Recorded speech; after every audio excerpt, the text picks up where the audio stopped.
Praise Lord. आणि 430 वर्षानंतर त्यांची कीर्ती जी आहे ती संपूर्ण जगामध्ये पसरली आणि लोक जिथे पण जातील त्याविषयी घाबरत होते, म्हणत होते, अरे यांच्याविषयी देवाने एवढं मोठं काम केलं, यांच्याविषयी देवाने एवढं मोठं कार्य केलं. कारण 430 वर्षाचा शांततेचा काळ गेला होता आणि देवाने अद्भुत रीतीने डायरेक्ट वर काढलं आणि त्यांच्यासाठी समुद्र दुभागला, मान्ना पडला, पाणी आलं, पुष्कळ काही गोष्टी झाल्या आणि कनान देशामध्ये देव त्यांना घेऊन. हालेलुया.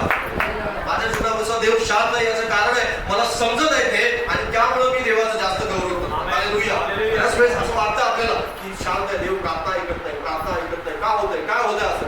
पण लक्षात घ्या, देव त्याची कार्याची तयारी करत, देव त्याच्या कार्याची तयारी, देव त्याच्या कार्याची तयारी. आणि एक वेळ अशी आहे की त्यावेळेस अद्भुत चमत्कार. हालेलुया. खूप वेळेस देव तुमच्या जीवनात पण शांत आहे, काही काम करणार नाही, काही चमत्कार होणार नाही, तुमची प्रार्थना ऐकली जाणार नाही. त्यावेळेस बीज खाऊ नका.